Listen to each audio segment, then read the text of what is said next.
Hello, Cecilia.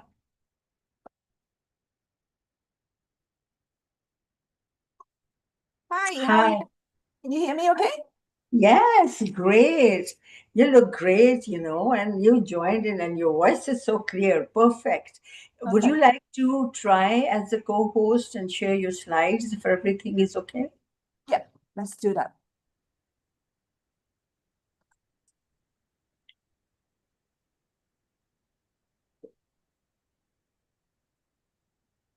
What I need to do is you see now screen. No, if you share, we will see your screen. Okay. Yeah, Can you okay? yeah, absolutely. It's coming on. Perfect. I'm Everything going to seems try, good. I'm just going to try one with video. Okay.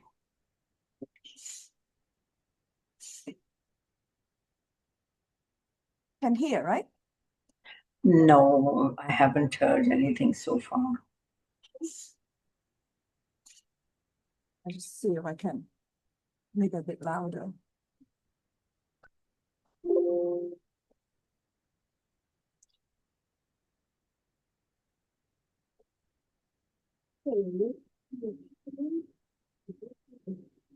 Not enough. Not enough. No. Is that a robot by your side? Is it what? I can try again. Yeah, A bit. please do and make it louder. Yeah. Okay, I'm going to try. The best thing is out of the process.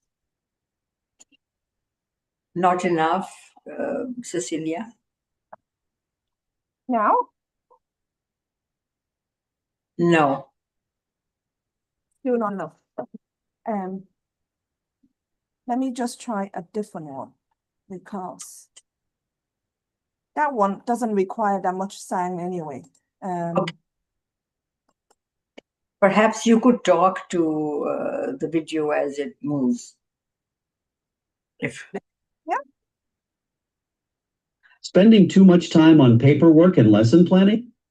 can you hear that? Or is that too Yeah, loud? that was loud and clear. Thank you. Papers and evaluation. Okay, right. I think the other one is not as important in terms of the sound anyway, so maybe Okay. it's okay. Yeah. Yes. I think it's good if you just want to show the video and you can give the context at the background. If you talk to it, that should be good. Okay, I need to do one more thing because I'm going to be changing the screen a little bit around. Okay. So one more time. Because I'm trying to be a little bit more interactive. So people are not just listening to me, but actually working with me a little bit. Yeah. So you can see the balance acts of AI, right? Now, let me see. No. Can you see that? No? I just see you and the background so far, nothing else. Nothing else, even though I am sharing. Okay. Let's see. We have enough time, so take it easy. Now? Yeah. Oh, good. You can see it, right? Yeah. Balancing act of AI in assessment. Perfect. We got it. Okay. And then let me see if you can see. Can you see Zoom? Can you see this? Yes, yes, yes. Okay. That's what I will do. Good. So then I have that all good, all brilliant, no problem then. Yeah. I know, you have them open on your computer, and then Yeah. when you go into Zoom, they disappear from sight. So you have to start them again, once you have joined Zoom, I've noticed you start again, everything, and then they show Yeah. the headers.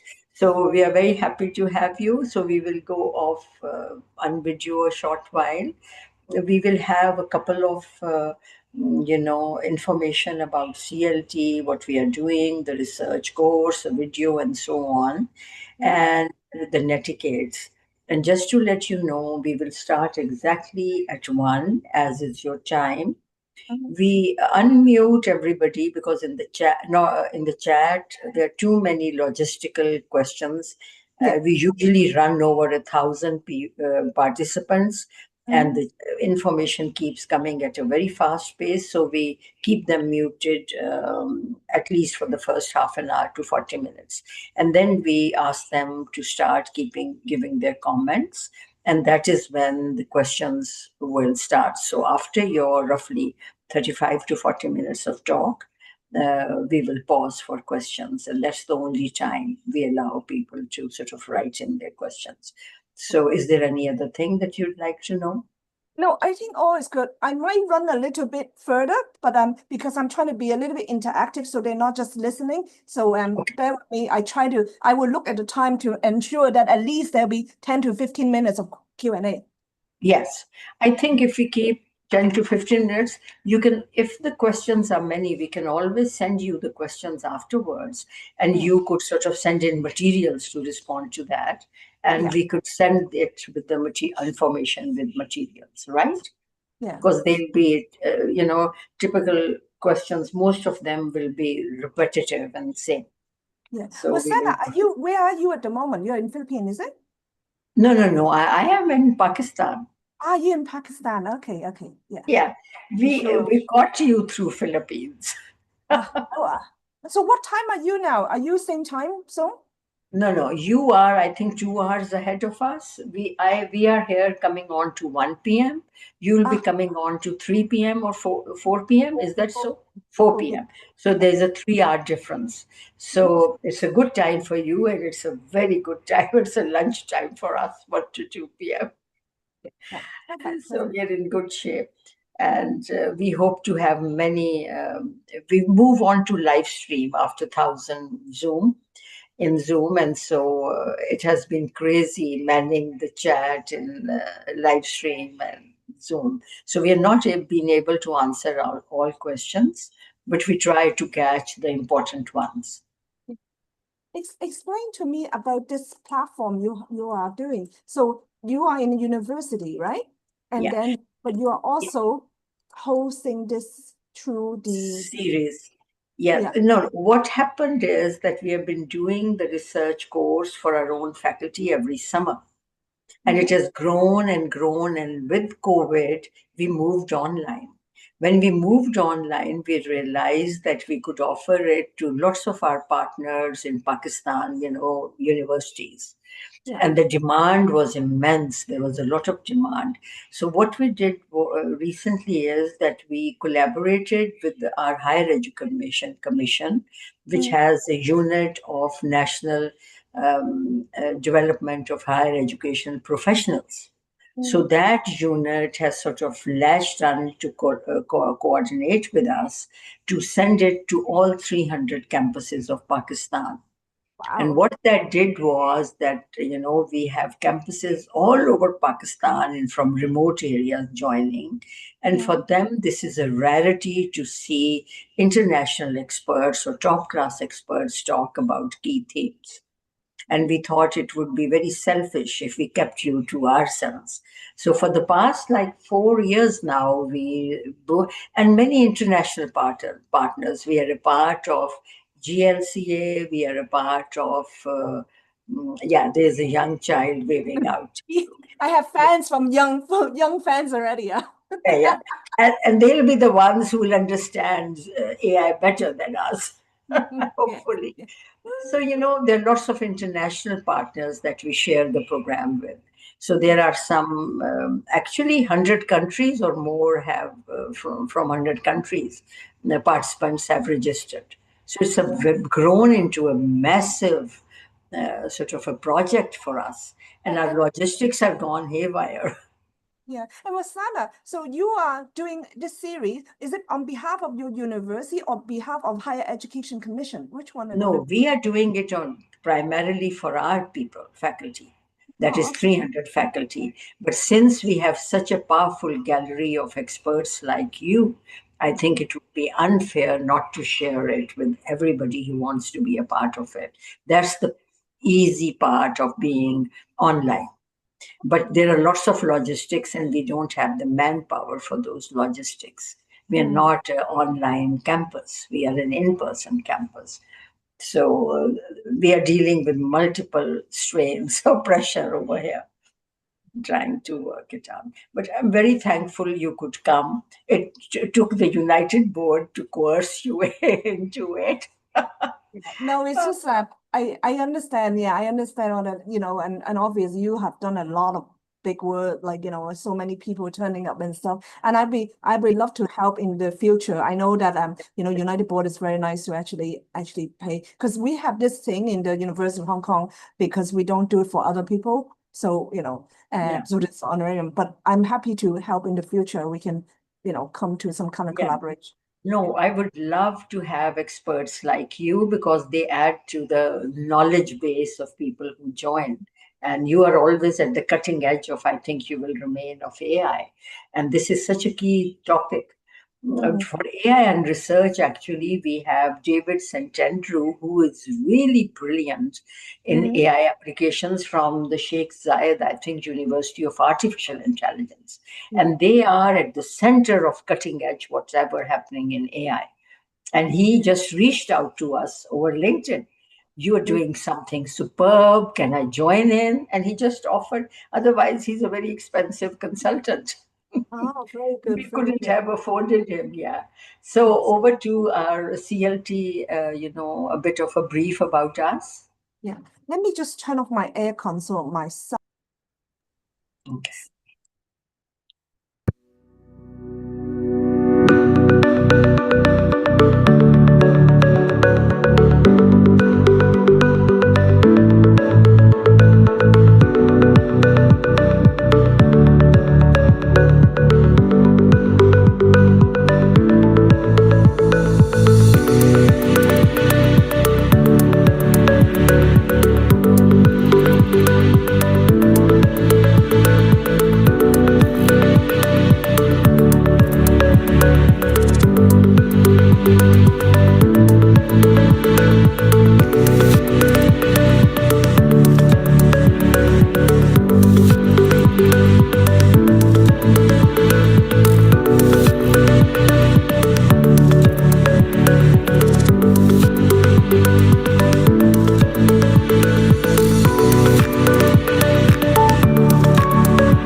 Introducing Research Methodology 2025, your ticket to mastering research, brought to you by the Center for Learning and Teaching at Foreman Christian College University in collaboration with National Academy of Higher Education at the Higher Education Commission and the United Board.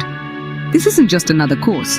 It's built around the renowned Vitae Researcher Development Framework, covering everything from deep subject knowledge to personal effectiveness, professional standards, and real-world impact. We are immensely grateful to our experts who have graciously offered their time and expertise in the spirit of knowledge equity. These experts are among the leading voices in their respective fields. And yes, it's 100% online and totally free. Wherever you are in the world, whether you're a postgraduate, early career researcher, or simply passionate about better research, this course is for you. Join us and be part of a movement for knowledge equity. Sign up now and unlock your research potential.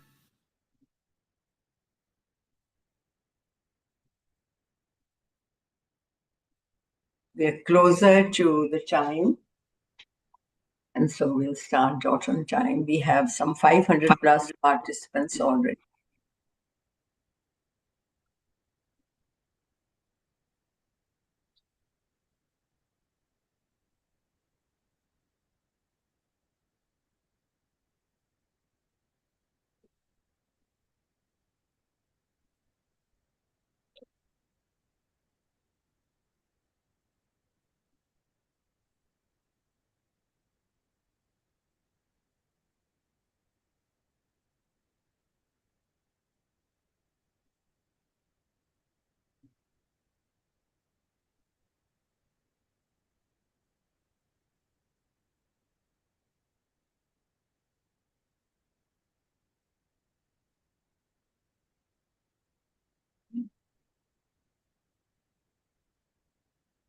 Also, beta certificate form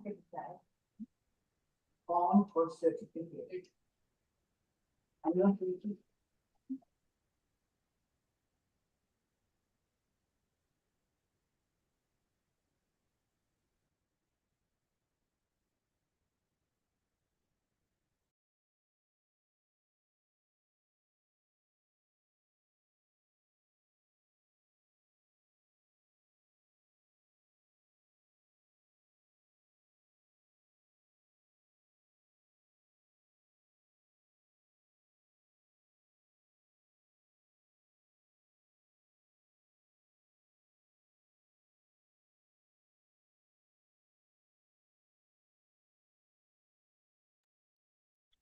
Hello everyone, I welcome you all to the sixth webinar of our research methodology course.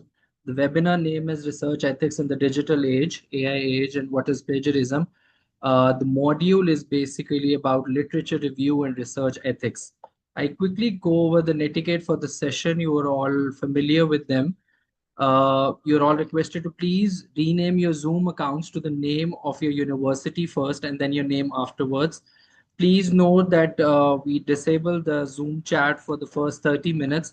And once we enable it at 1:30 Pakistan time, please make sure that you are sensitive and mindful while using the chat because we receive a lot of messages and unwanted messages because stating their name and they're asking about certifications. So please avoid that because we are clearly sharing this information with you that all these certificates will be shared within 8 to 12 working days.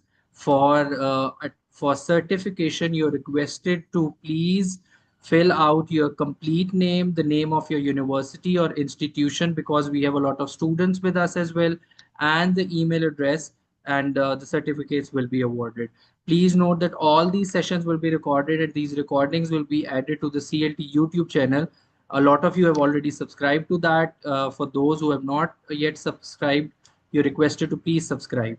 Over to you, Dr. Ruxana. That's it from my side.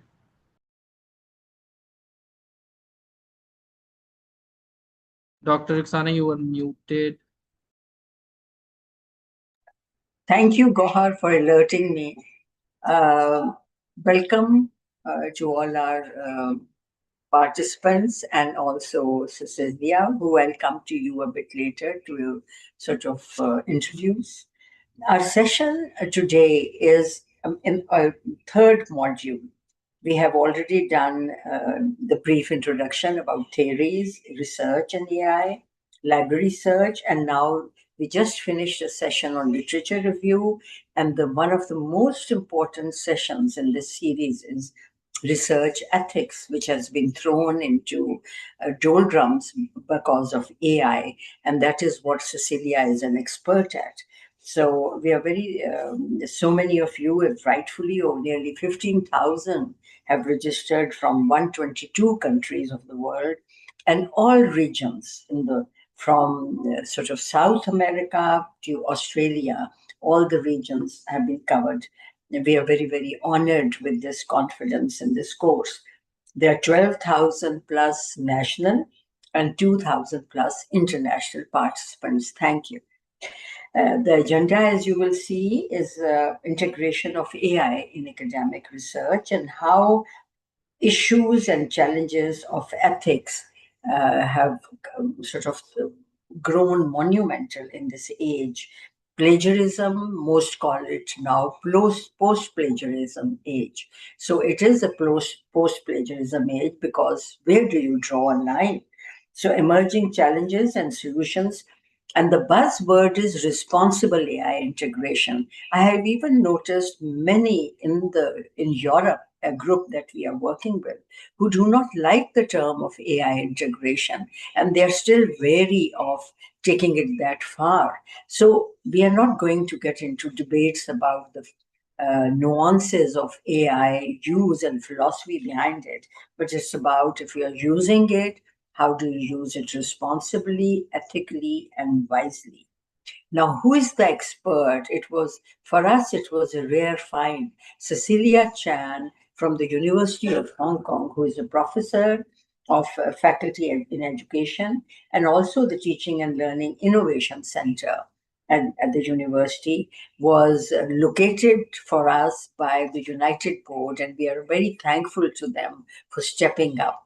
Cecilia there couldn't be a better expert because she has worked with UNESCO on the AI literacy skill document that is very, very well known for what it offers. She comes with multiple degrees at the intersection of engineering that places her right there for AI in terms of technology and education and innovation. And that's a killer mix, Cecilia, if I may say so. So, sort of to speak, you were born in Hong Kong but raised in Ireland. And so a lot of your education happened over there. That's exciting to know. You have written a lot. You are sort of the speaker. You are also a principal fellow at the Higher Education Academy and hold a fellowship at the King's College, London. You have led 40 research projects, internationally honored, and you serve as the chair of engineering education community in Hong Kong. Amazing. And so we drag you over for AI and especially how to use AI ethically. So over to you. Thank you. Thank you very much for inviting me. And thank you for the introduction. You knew probably a lot more about me than I think, right? And of course, thank you for Higher Education Commission, Former Christian College, and United Board for inviting me. And welcome, everyone. I'm delighted to be here. Let me first of all share my PowerPoint, if you allow me. And everybody can hear me okay, right? Yeah, all good. perfect. Well, so we're going to talk a bit about research ethics, especially in this AI age, right? And obviously, we're very worried about assessment. So, and of course, plagiarism. What does that mean in the future? Now, MC already actually introduced me, right? So this is me, right? And that's my university in the background here. I have a very weird, in a way, right, discipline, engineering and education. My PhD, my bachelor degree was actually mechanical engineering, and my PhD is machine vision and DSP, for those of you who are in engineering. But in the past 18 years, I'm much older than you think, right? So my past 18 years, I've been in education, researching on assessment, experiential learning, especially on 21st century skills like future readiness, holistic competence. And in the last few years, I have been kind of delving into AI in education. Now, that is probably because of my role. So my role is actually to do with teaching and learning. Okay, so like your center here, CRT, right? Teaching and learning in the university. And I help with supporting faculty, all faculty, because we are a comprehensive university. We have engineering to medicine to arts, humanity, and how to teach, how to learn. And on top of that, I'm looking after a lot of the policy as well. With AI suddenly happening, we have to put some guideline in place and policy and assessment as well. And of course, I work closely with many other universities around the world. Now, there are two books that I would like to mention about, right? Because they're both actually really near for what we are going to be talking about. The first one is obviously Gen AI in higher education. That was published last year, early last year, March last year. I believe at the time it was the first book being published on this particular topic in higher education, in education in general. And now you will see during my presentation, there's a lot of QR code like these ones, okay? So if you take a picture of that, it will go straight into either the PowerPoint, either the web link or the journal article, right? And these two books are open access, so it doesn't cost any money. Of course, if you want to buy one, I'm more than happy to for you, right? And I'm happy to sign it as well if we ever meet. And the assessment for experiential learning is also extremely timely as well. And that was published 2 years, 2022. There's a lot of authentic assessment that would be useful at this particular time. Okay, Yeah. Now, so me, well, I am still a little bit of a nerd, right? So during my free time, which is like, 3 a.m. in the morning, this is what I do. I kind of build robots, right? And then what I've done is, right, I've actually connected to this robot to AI as well. Let me just fast forward a little bit. Now, you may not hear it that well, but so you can see it's moving, I'm typing, and it's connected to AI, right? It does kind of these things, and then it can do sit up and everything like that. Now, I'm going to the next one. And on top of that, you can see these sensors, right? And cameras, it's connected to all the different ways. So what I'm doing is, what I did then is I showed them this piece of paper, okay? It's not very clear, but they say 4x plus 5x. And I'm sure all of you here would know how to calculate this because we all gone through secondary school. And Pakistan have very good mathematics. So we all know the solution is 9x. What I did was I showed this piece of paper to the dog, right? And asked it to actually answer it. You do this? Add those up and 9x. So you can hear is, you can hear that is 9x. Now, I actually built this about a year ago now. You can see that AI is now able to do a lot of things for us. It incorporate into robot, it can actually answer question and so forth. Now, AI is everywhere, in every industry, right? Every day, almost every day, every week, there are new AI apps, right? New startup building new AI apps with different large language model. It is in all different areas, from education to agriculture to healthcare to data security, automotive, everything, okay? Everything is in there. Now, so what can we do? What can we use Gen AI, generative AI, to do in education? Now, you know this. Obviously, language learning, feedback, automated marking, personal adaptive tutor, course content assessment designer, personal assistant, research assistant, and in some university and some country are using AI as a counselor or therapist. Now, there are so many things we can do, and what are the benefits and what are the threats of us? Well, obviously, you've heard this before. AI would take about 20% of all jobs within 5 years. Now, you can see this was a January 23 year 2023 paper. That was only 2 months after OpenAI ChatGPT was publicly announced that everybody can use, okay? Now, I think the 5 years is probably shortened to about 3 years, okay? And then, of course, we have things like this. AI ChatGPT is helping CEOs to think, will it also take your job? So these are the things we are now thinking about. What are we going to do if that happens? What is going to happen to our students in the future? Maybe some of us as well. So we're worried. So the first thing we need to think about in this future-ready world, this is, a very dynamic world. Are our students future-ready? Are they ready for more unexpected events? Are they ready to be replaced? At the moment, robotics is slower than the software, okay? The hardware is slower than the software, but it will catch up, Okay, we may not have robots running around like this at the moment yet, right? But it would not be soon. It would be soon, sorry. Are they ready to accept new ideas in the new world?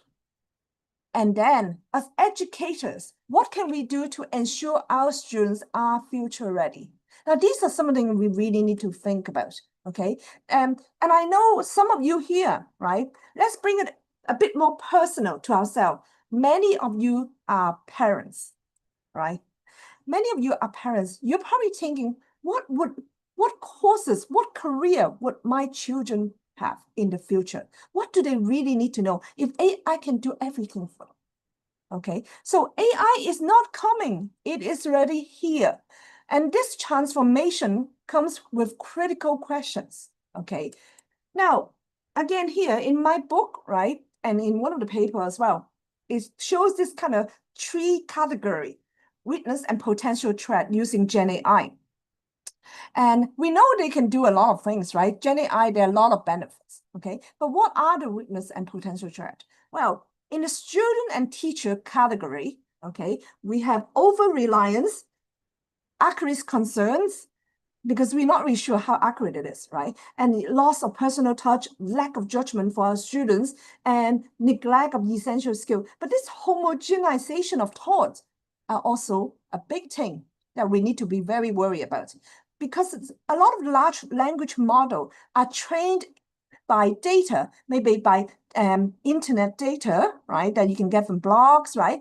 And certain group of people, right, are not using, or maybe they're not involved in this data generation. For example, elderly may not use internet to express themselves, right? And may not be involved in this kind of training that these big companies are catching their data from.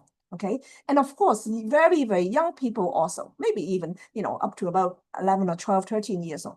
So we're missing these two big categories.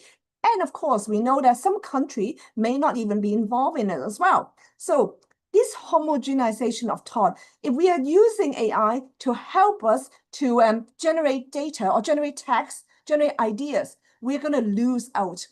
There are a lot of problems in this world have not yet been solved. And if we only use AI to solve it, it's going to be a problem. Okay. Then we have things like academic misconduct, AI overload. Now, for the education institution category, resource intensive. Okay. I mean, this particular webinar is absolutely fantastic because allowing so many people to get involved, right? Allowing people to learn from. But at the same time, right, if each university or school is doing this, it's going to be a problem. Okay, it's going to be a problem because of the resources. And then, of course, there's the technical challenge, there's security risk, there's the reputation risk as well. Okay, if your university or your school are using so much AI, is that a good thing or bad thing? Let me tell you a little bit in a second. How do we adapt and the dependency of this connectivity? In a society, we're worried about bias, we're worried about data privacy, we're worried about economic implication. Okay, some country may not be using AI yet. What is the economic implication? And inequitable access, and of course, the over commercialization. Big company will rule the world. We are very worried about that. Okay, so now, we need to think about, there are questions we need to raise, right? Because these questions are in our students' mind. So can I use AI for my studies? So every teacher, every one of you here are probably thinking about this, okay? And so if I allow my students to use AI, can they use it? Should they use it, right? So the first two questions are very different. One is, can I use? The other one is, should I use? And how much AI is too much? They become over-reliance. If AI can do what I'm supposed to do, then what is my role as a learner? Now, today I am going to introduce three terminologies to you. The first one I'm going to introduce is called AI guilt, okay? So what is AI guilt? Well, to me, right, from my study, I think AI guilt is going to be a short-term challenge, okay? It is a form of moral discomfort arising from the use of AI tools in tasks, so tasks that we traditionally perform by human. okay? And the factors that made us have this AI guilt are these three factors. Number one, perceived laziness. We feel lazy, okay? We feel like imposter, okay? We feel like there's imposter syndrome. And so that's number one. The second of all is fear of judgment. If I'm a student and I tell my friends, right, that I'm using AI to finish my work, we might be worried that, my colleagues will be judging me. Now, if you think of it as a teacher as well, if you tell your student or even your own colleague that I'm using AI to correct my student's work, I'm not quite sure will people actually raise their hand and say, yeah, I'm using AI. Okay, so that's the fear of judgment, both in terms of students and teacher. And then there's the identity crisis, the self-efficacy concern. We call it cognitive dissonance theory. Okay, but this is a short-term challenge because what happened is in the future, you may not feel that. It's like using a mobile phone. At the beginning, nobody used a mobile phone, for maybe using Google to search everything, but now everybody uses it. Now, I talk about reputation bias, okay? Last month, May 15, 2025, there's an American university, the Northeastern University. There was a student, she demanded her tuition back after catching her professor using OpenAI ChatGPT, okay? They didn't win, okay? The student didn't get the tuition back, but it is that kind of reputation, which is now on the newspaper, on news, okay? So we need to think about it, is that right or wrong? And of course, right, we are now thinking, hey, how do we ensure that our students don't cheat, okay? Don't use AI to cheat. So we have an American professor from the New York University, okay, on the right-hand side here. He decided to build these AI-proof assignments. And then students complained that the work was too hard and that he was interfering with their learning styles. Now, this is a problem when you teach your student too much terminology in education. And of course, somebody won an extension because ChatGPT was down that day. Okay, so these are the problems we are facing these days. Now, we talk about students' question in students' mind. Of course, as a teacher, you also have a lot of questions in your mind. So question like, if AI can generate answers for students, are they even learning? At what point should we restrict AI use, okay, for our students? Well, does AI change the meaning of academic misconduct? Okay, does it actually, stop meaning something else? Now, should we redefine plagiarism or introduce a new term that I'm using called AI-jurism? And could AI assistant, if you're a teacher, especially a young teacher, right, you might be worried, hey, if AI can do so much, what am I going to do? Could AI assistant replace me? I have a paper on that. I didn't put it in here, but I have a paper on this AI assistant, which I think I got about 300 or 400 students asking their opinion about AI. So it might be worth your while to look at it and see if we are going to be replaced or not. And what is the future role of educator in an AI-driven world? Now, I said there was another terminology that I'm going to introduce. So this one is AI-jurism, okay? Again, this QR code goes directly to my paper. So what is AI-jurism? Well, AI-jurism refers to the unethical practice of using AI to generate text, okay, especially from original human artwork. We know the newspaper have been saying that, and someone is generating Mona Lisa, right, from the original Mona Lisa picture, okay, and then they feel like, copyright is actually being violated, okay, but what if the author, right, what if the students actually acknowledge it? Does that mean plagiarism or not? Okay, now we know plagiarism is what we call zero tolerance. We use Turnitin. Most of us would use Turnitin to find out if our students are using actually copy or not, right? And we might go, if it's 30%, it's not good. If it's 10%, it's not good. Only 0.1%, then it's fine.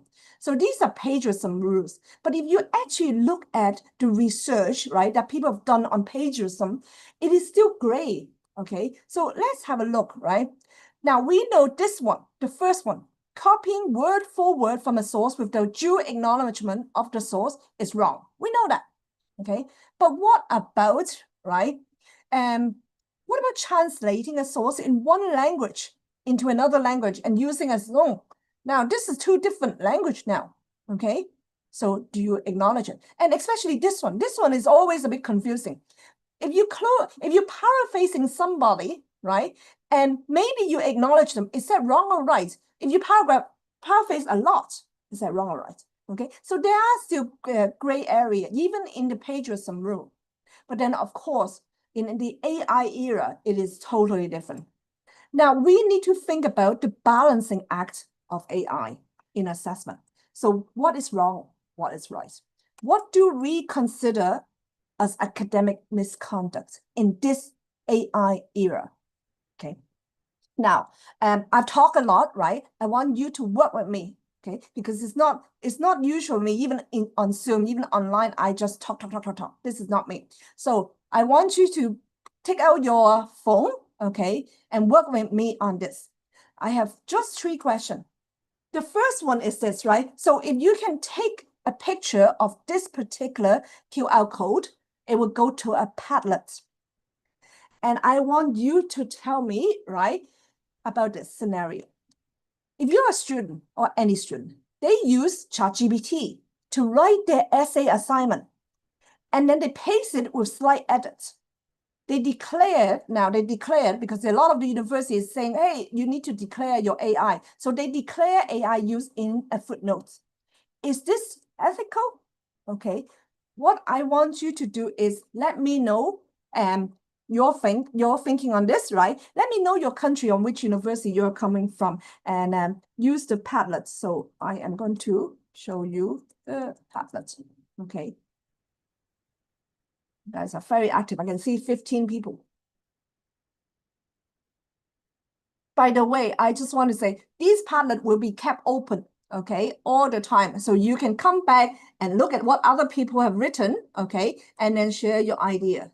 I think this is a great way for learning from each other. And feel free to use similar way to talk to your student, to teach them about AI ethic these days. I know someone's raised their hand. I can't really take at the moment. Is someone else is, yeah, you can see it. You want to see the QR code? I'm going to dump back the QR code one more time, okay?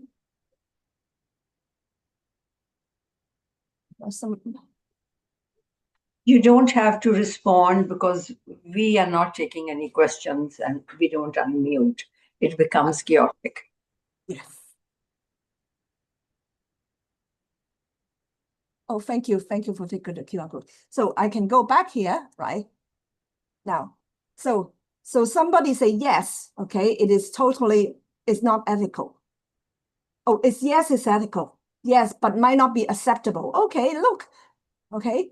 Now, I think it is ethical, but it is acceptable. Is acceptable depend on the university policy.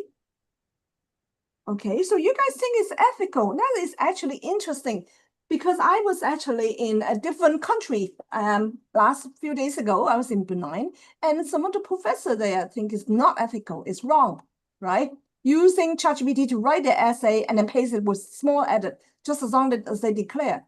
Okay, so it is ethical depending. Yes, if the author endorsed the use of ChatGPT, I think now I have one is not ethical, right? Feel free to write why you don't think it's ethical as well. I definitely think giving the reference and mentioning AI is important, so it is ethical. Wow, you guys are very forward thinking, unethical, okay? Yes, totally ethical. I don't think it is ethical. Speaking, citation for sources are supposed to be input.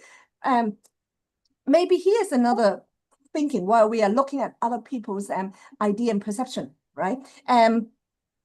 If you think about this, how would I say it, right? So here's a student use ChatGPT to write their essay assignment and paste it slight edit, they declare.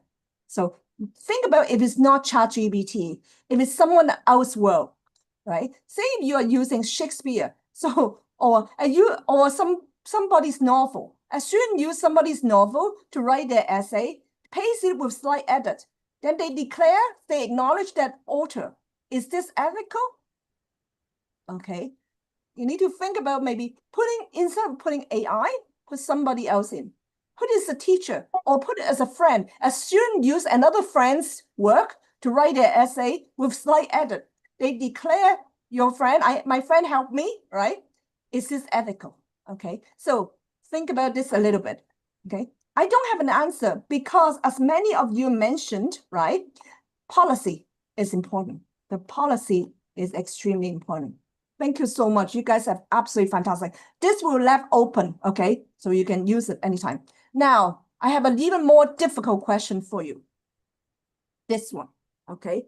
A teacher uses AI to auto-grade essay assignment. They don't inform students. Is that transparent? Is it ethical? Are students and teacher bound by the same ethics? Okay, again, please tell me your country, university, where you're from, okay? Now, this is now talking about the teachers, okay? So teachers uses AI in auto-grade essay assignment. They're not telling the student, is this ethical? Okay, and is it transparent? So again, this QR code here, I change over in a second. Okay, these are some of the things I'm giving you guys these scenario because I really want you to think about it, you know, and I'm putting like, oh, what if it's a friend? What if it's this, right? I want you to think about in your case, what would it be? Okay, because everyone could be different. There's that gray line there, but the gray line is not just a fine line. It is very, very wide. We don't know what the gray line is at the moment. Okay, let's see what you have written. Oh, not ethical. Oh, this is very different, right? So teacher use AI. Don't tell the students, right? It is not ethical. Now, I only have an hour or so with you guys, okay? But I noticed that some of you are from the same university, right? So do talk to your colleague, right? This is just a way of opening the conversation, you know, out loud and let you think about it. And as I mentioned, I'm actually working on a lot of policy for the university, for our education bureau, for other universities in other countries as well. So I'm helping other countries doing these as well, policy. And from learning from other people's policy, I realized that one of the most difficult thing is actually how people change their mindset. And I'm bringing this out for you to actually discuss with your colleagues and your friend and your students as well. Let's go down and have a look. Okay, so not a good idea, maybe not ethical to auto grade using AI. Okay, is it not ethical to grade AI or not ethical because we're not telling the students? Okay, now there's two things I'm asking here. Okay, we don't inform the students. Is that ethical? Okay, are we bound by the same rules? Think about it. Are we bound by the same rules? Okay, let me tell you some other colleague and college or university or country said they think it is okay. Do you know why? The teacher is not being assessed here. Why do we have to have the same rules, bound by the same ethics as the students? Okay, but then there are also colleagues saying, hey, look, you know, students as partners, we are promoting students as partner. We should have the same rules. Okay, so a lot of you are saying unethical. Okay, definitely not. It's not ethical because it's not transparent. Okay, not ethical as both parties must follow the same policy. But you heard what I said. Okay, a lot of people think, hey, it is okay. It is ethical is the era of technology. We can't resist the change. We have to adopt integration in our pedagogical method. A teacher should be transparent. They're not bound by the same ethic. See, they're not bound by the same ethic. It is true. We are not being tested. Teachers are not being tested. Okay, so these are some of the things we need to think about. Now, feel free to keep going, and I'm gonna keep going if you don't mind. Okay, let me see. Okay, so now this one is the AI jurism paper. Okay, I have I have a diagram like this in that particular paper. You will see that on one side, I have plagiarism, so it's either plagiarized or original work. But for AI jurism, this is for writing. It could be going from black all the way to white and a lot of gray line in between. Because sometimes some student might use their own idea, for example, this one and the third one here. They use their own idea to generate a prompt with input from AI. Then they edit it a bit and verify the facts, okay? Then use the best part and submit this work. And they acknowledge the AI too. Maybe that's okay, okay? But then some university might say, no, it's not okay. I want my student to think of brainstorming all the ideas by themselves because creativity is extremely important, okay? Creativity is extremely important in this world, in this era, okay? Now, I want you to think about this, right? Okay.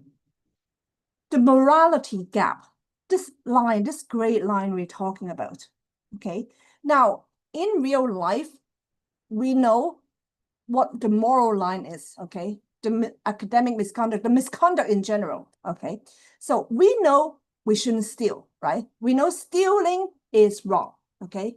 And most of us would know that walking around naked is wrong, okay? Most of us, maybe not all of us, but most of us do, okay? But for AI in education, these lines are still forming, isn't it? We're not 100% sure yet. Where are we at this particular line? Okay. So there's no shared culture. For example, there are also the cultural aspect of each country as well. Okay. And what something that in China, right, would do may not be done well in, say, a Western country. And what we do in Hong Kong may not do well in, say, Korea or maybe in Pakistan, right? So we don't know what is right or what's wrong, especially when it comes to AI in education, okay? And the gray line might look different for everyone. For example, right? It's very simple here. You guys already said it in the Padlet, okay? Some would think, yes, it is okay. Some would think, no, it is not okay. It is wrong to do that. Okay, so it is something that we really need to think about how and what should we do. Okay, that line is different. Now, let me tell you, right, one thing. Okay. No, actually, before I do that, I want to do this one, okay? Because I really want to kind of cover as much as I can possibly within that hour. Now, obviously, one thing we worry about a lot is about assessment because we are so used using text for assessing. Now, I know that different disciplines might use different approach for assessment, but what about this? Okay, what about if we need to build some kind of AI resilient assessment? We know that one thing, we know assessment drives learning, drives the way our students think and our students learn. So what I want you to do is, with AI tools now, everybody's using them, okay? All students, and you can't stop them. You want them to use it. But you need to think about ways so that students don't misuse AI while claiming that they did it on their own, right? So I want to spend a few minutes on this, right? Trying to ensure that your design of your assessment for your student, for your course, right? That it can be somehow AI resilient. Now, please don't tell me it's going to be an exam in an invigilated exam in an exam hall. That's not what I want. Or just an oral presentation. No, that's not what I want. I know those ones. I want you to think about it. Say you're an architect, if you're in medicine, if you are in education, what would you do? Especially if you're in humanity and art, what kind of assessment would you design? Okay. Again, I want you to write your detailed response and explain why you designed that, right? So tell me what kind of design you would use, okay? Again, using this particular QR code, okay? So think about it. We don't have a lot of time. I can spend only 1 or 2 minutes on this, right? Think about the design. If you had to design a new assessment for your course, for your class, okay? What would it be? What are the things that is really important for you? So your student is actually learning. Okay, so if you have this QR code, then I can run to.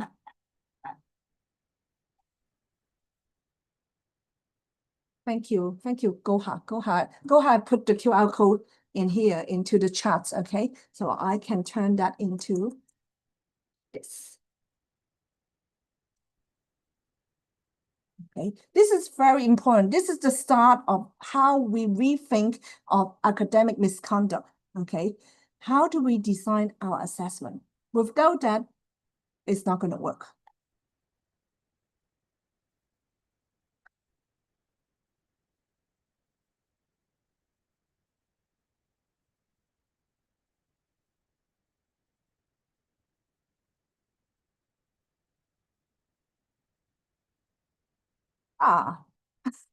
Thoughtful pigeon. I doubt there's anything AI cannot do. Of course, there are a lot of things they cannot do.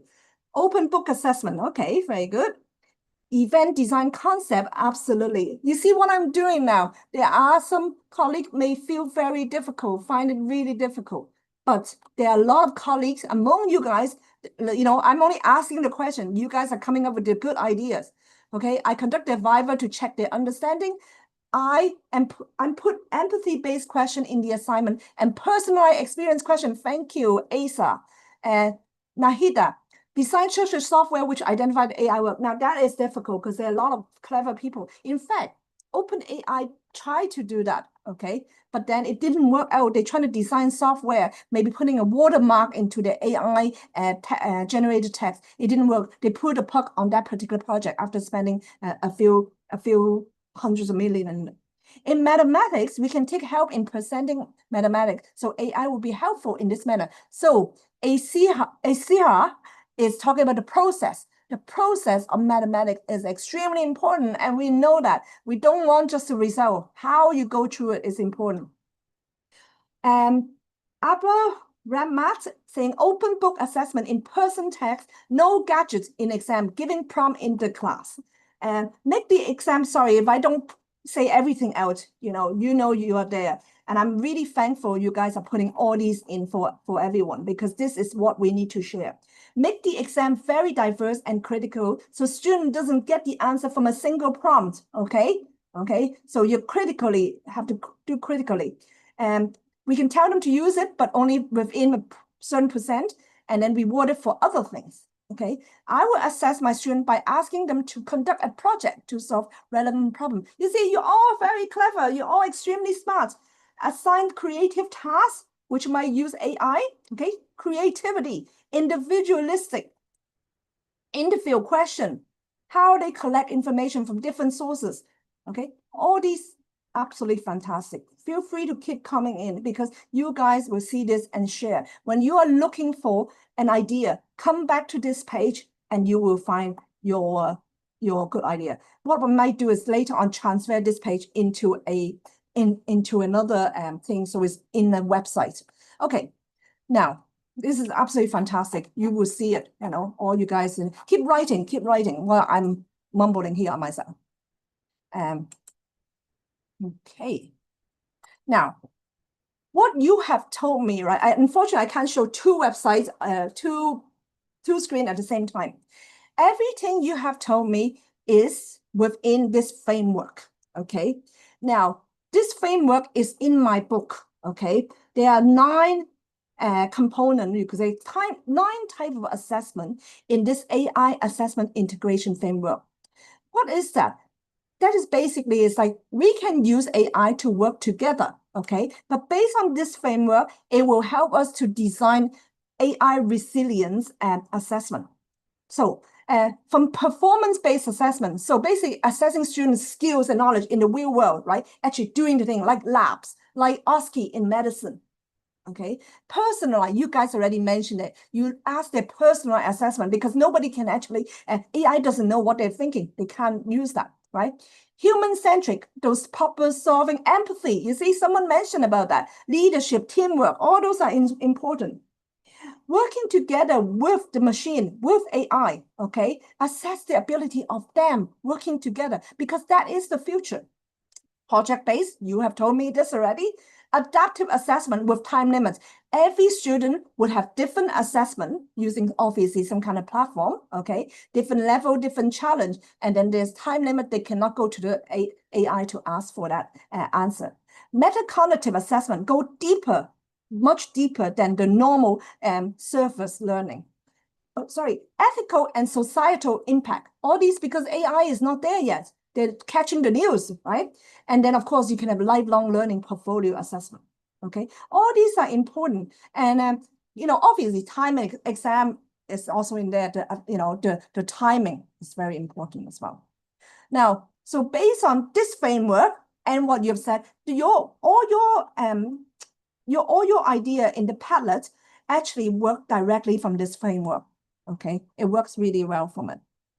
Now, so based on a lot of research and many professors and researchers have done, many of my colleagues have done, right, around the world, we actually created, and also what I've just mentioned to you, our AI integration framework, we actually built something called Super TA. Now, it's not ready yet, and I'm more than happy to share with you when it's ready. Because one of the big things it does is actually an assessment analyzer. Is to help you to redesign your assessment or rethink about how to design your assessment. Let me just show you. I'm just trying to skip a little bit. Spending too much time on paperwork and lesson planning? Overwhelmed by designing quizzes, exam papers, and evaluation questions? No idea how to assess students Oh, sorry. in the Gen AI age? Worry no more. Meet Super TA, the best Gen AI teaching assistant for teachers. Super TA takes the weight of administrative tasks off your shoulders, allowing you to focus on your students and their success. Developed by pedagogical experts, Super TA is your trusted partner in assessment design. By integrating recommendations from Professor Cecilia Chan's AI, Super TA helps you enhance and redesign assessments with ease. From tailored rubrics to AI-optimized strategies, Super TA provides the tools and guidance you need to create effective, AI-resilient assessments. Through this, you will gain the skills to design it. So basically what it actually helps is really help us to rethink how we can redesign the assessment, okay? So what you do is, right, you put in your learning outcome, your learning purposes, and maybe your course, right, what it tells, say History 101, right? Then you say, oh, I want to design a 1,500 words essay, right? And to basically assess their problem-solving knowledge. Okay, and then they will basically give you the readiness, the strength of your assessment, and tell you if it's AI resilient and how to improve it if it's not. Okay, but it's actually helping teachers to really think about. Now, assessment, we always have assessment literacy problem, okay, for teachers. A lot of time we just keep going using the same way. This is just having AI is just helping us to rethink of how we can do. And this is the book, right? There's a lot of chapters, especially chapter 4 and chapter 3. It really helps you to think about how to use curriculum design. There is another, in the redesign chapter 4 there's a way of actually using essay, right? You might think essay is no longer able to use, but there is a reverse engineering of essay in that chapter that will help you if those of you who want to use essay. And let's got this right. We need to, sorry. This is really important, okay? When you want to design integrity, right? And insight into your assessment. So if your assessment is easy for AI to complete, then you will need to redesign it. If students aren't thinking or students are not learning, reflect on what we are teaching. Create challenges, okay, that require judgment, voice, and process. So if we want our students to be future ready, we must first understand our students, okay? We need to understand them. How do they engage with AI, where they struggle? Because they are what, Gen Z, Gen Alpha? Our teacher, we need to understand our teacher. How can we help our teacher to equip with AI literacy and professional development? Our institution, how do we redesign curricula? What kind of assessment, what that we can use AI responsibly? As a society, how to ensure AI serve ethical, sustainable, and inclusive goals, right? At the University of Hong Kong, we have put all these together, right, and help our student and our teacher. So I can show you a trailer, okay? This is the trailer course of what we have done. AI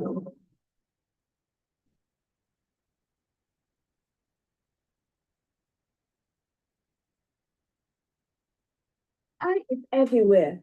In this course, we will explore how to harness Gen AI tools, tapping into their potential to enhance learning and teaching experience. Ever wonder how to communicate with AI? We will look into the art of prompt engineering, guiding you through the intricacy of AI interaction. But what about the human touch? We will take a critical look at the challenges and concern of AI in assessment. How do we balance technology and humanity? How do we ensure ethical practices? Finally, we will explore AI policy, equipping you with the knowledge to navigate the complexity of AI in education responsibly and ethically. So are you ready to take the leap into the future of learning? Welcome to the world of AI literacy. So, and on top of that, apart from the AI literacy course, right, we built one for students and we built one for teachers, right? We have also assessment website, basically with like leaflets. You can download these leaflets from the website as well. And we have a guideline on how to redesign assessment. That was actually in June 2023. I run an AI in education lab to develop new AI apps and also looking at research, education research as well for teacher, both in university level and also in school level. I work closely with the education department bureau in Hong Kong. You can see some of the things we are doing, and we have different AI demo. In fact, we are producing a few apps that will be useful, and I'm hoping to able to share with you guys as well. Now, this is my lab logo, right? You can see that there's an AI logo here, right? But at the same time, we have human, because it is extremely important that human is in the loop, okay? And before, one of the first slide I mentioned that I have been in education for the last 18 years, right? And previous to AI in education, I work on a lot of things like 21st century skill, especially the development and assessment of it. And I do want to mention how important that in this AI era that we human take the lead, okay? We can partner with AI, but we need to still keep those future readiness competence, okay? So this is a foundation that I found with many universities, and I absolutely welcome all of you to join us, okay? So basically, this international accreditation for future readiness competence, right, with the QR code there, we call it IHCF, have university international partner and also companies, right, industry partner everywhere around the world, okay? You can see UCL, Oxford, Queen Mary, Tsinghua, etc., etc. Okay, basically, we accredit courses which have these competence, okay, from AI literacy to communication, creativity, and teamwork, and so forth. Because we know this is what employer want in the world. This is how we human going to really understand ourselves, okay, and work together with AI. Okay, we don't want to have bias. We don't want to be over reliant on AI. We don't want homogenization. We want us to take the lead. Okay, and that's what we want to teach our students. This is my last video and almost finished.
Thank you very much. There are a lot more research, right? In fact, I have you can scan these, that goes to either my LinkedIn and my webpage.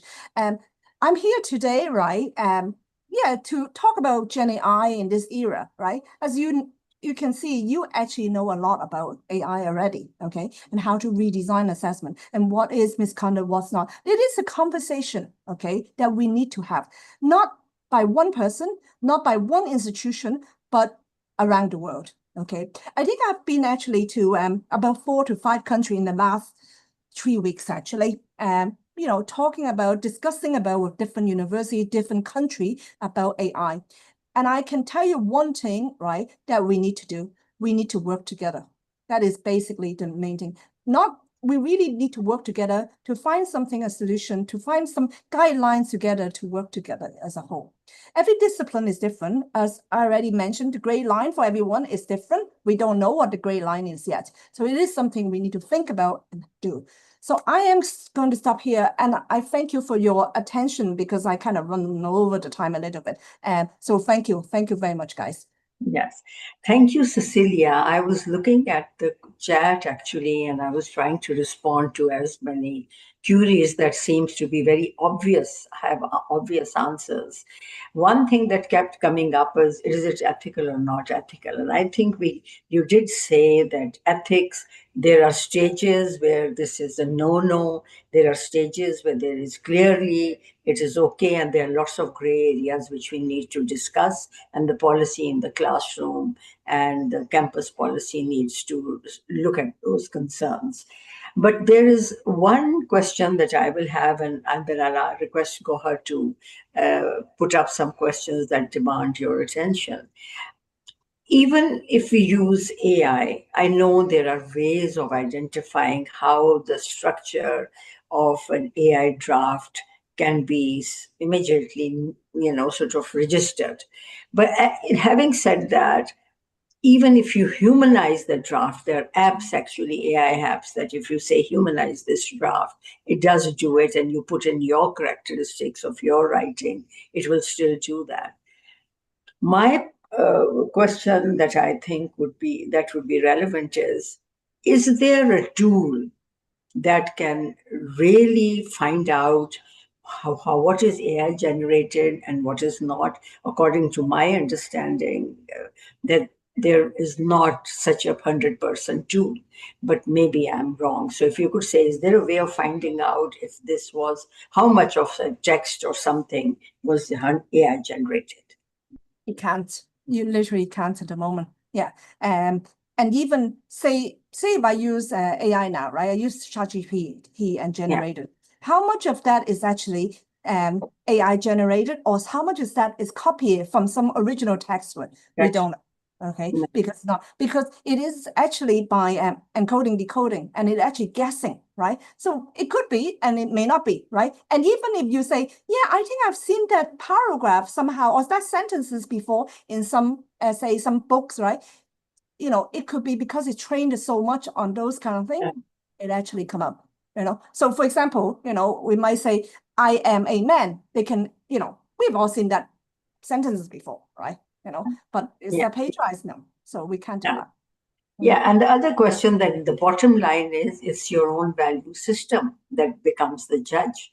How do you yourself draw a line between what is ethical and not ethical? And I think that's for something that we should cultivate in our educational institutions. Gohar, please, the questions. Dr. Roxana, I will state the questions. Please, Cecilia, Fatima, this is our education developer. Happy to see you, Fatima. Ji. Cecilia, our first question is from Mizan Adimir, and he is asking if we should begin redefining concepts like creativity, originality, and plagiarism in this AI era, or is it premature given the limited data and philosophical discourse in academia and industry? I think number one, right? First of all, I've been always saying this is not because of AI. I think in the future, right, or even now, the word assessment could be very different from the way we think of. Okay, our traditional way of thinking assessment, the word assessment is like exam, essay writing. Somebody sit there and do it by themselves. But in in the future, what is going to be assessment? What are we assessing it on? And maybe also, why are we assessing on?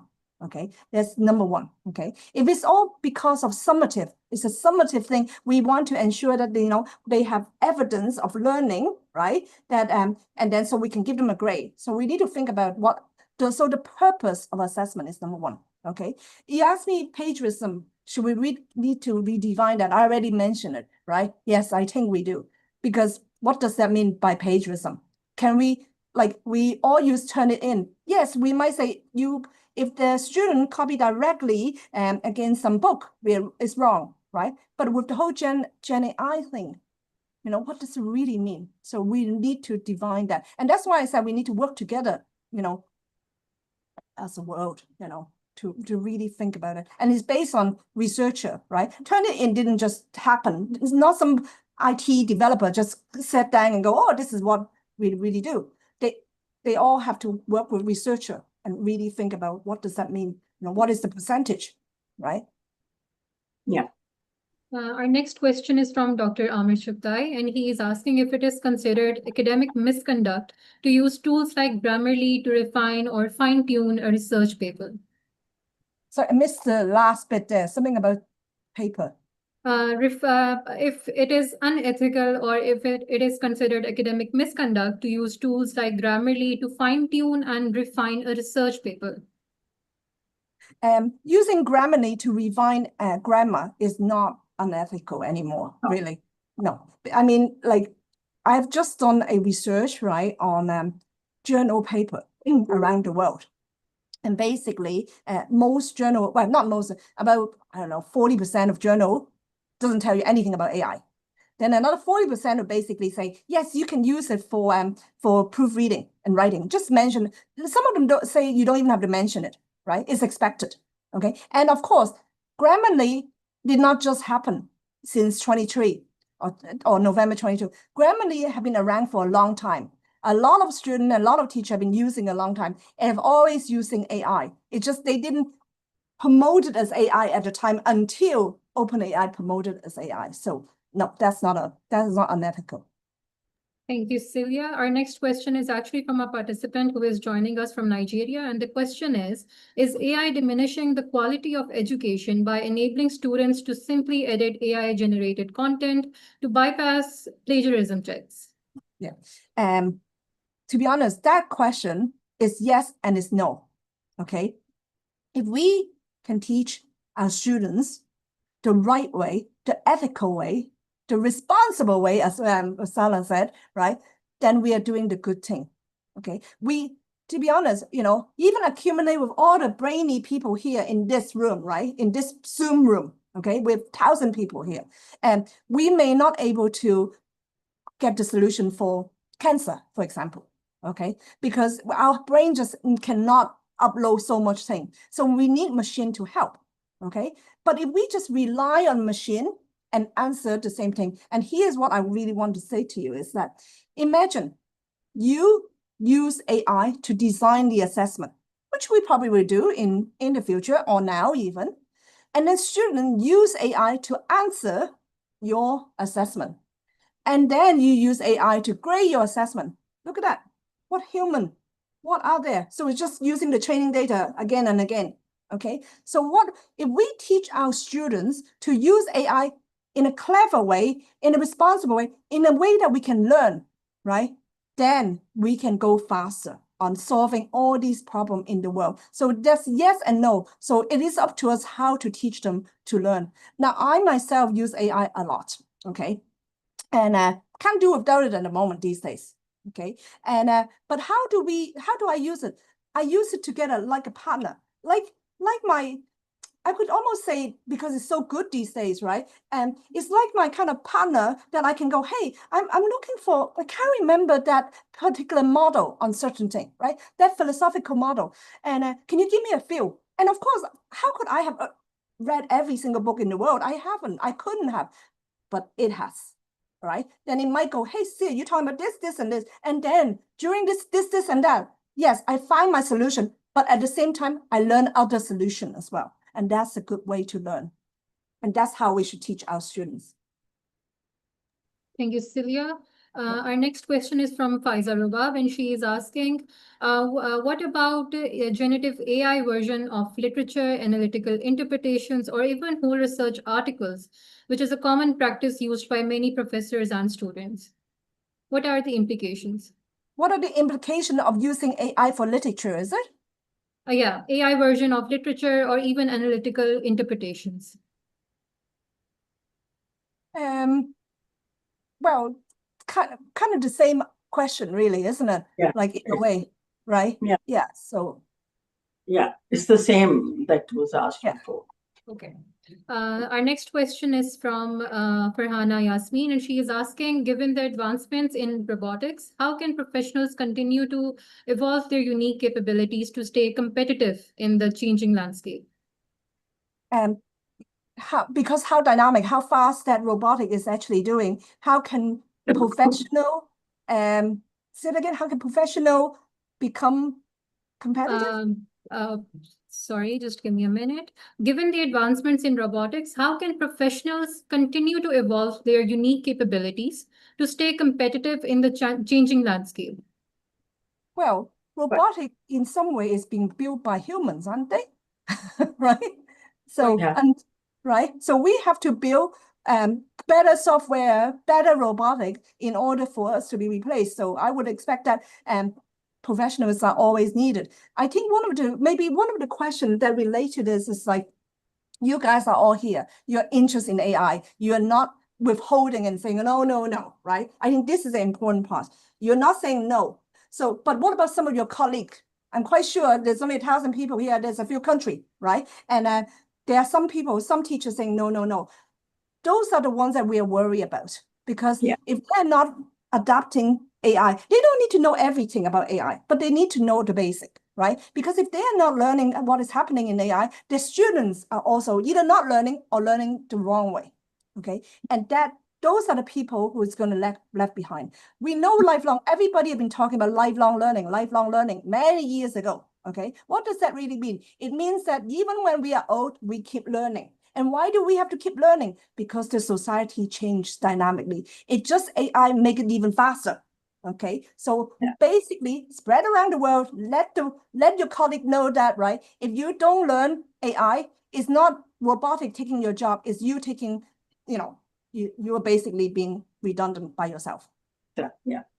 Excellent. I have seen that happen in many groups, in many countries, actually. In Europe, I've seen a very strong resistance to AI use, and they say, oh, let's not be cautious.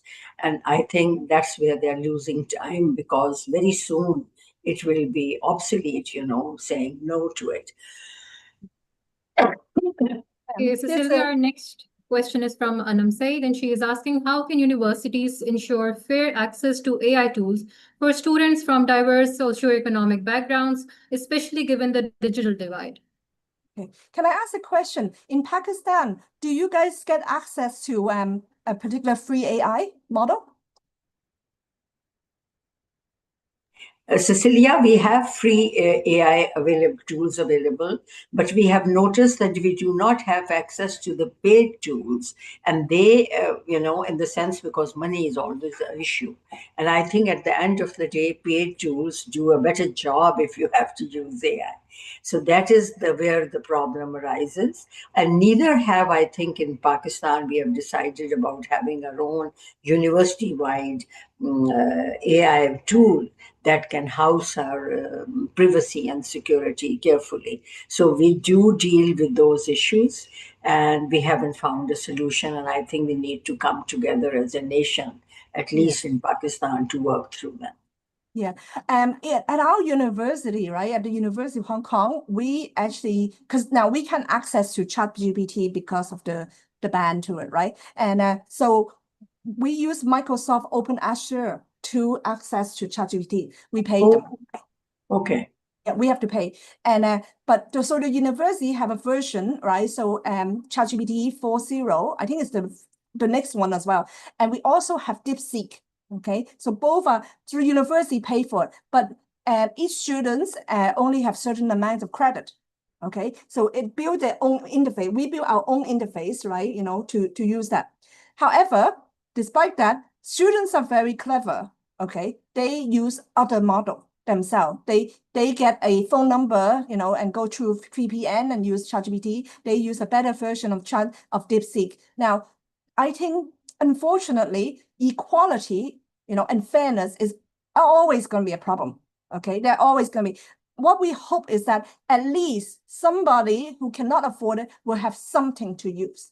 And I do think, and I know this for sure, because I work closely with many industry, right? And they are more than willing to basically work with university. You can come back and talk to me. I know some big big industry like Alibaba or something. They will happy to give you something, maybe, half the price or even less, or free for a year, and then, get the students hook up and stuff like that as well. So there are way of doing it, definitely. And would it be totally free? May not be, but it could definitely be able to have some kind of equality and fairness in that way as well.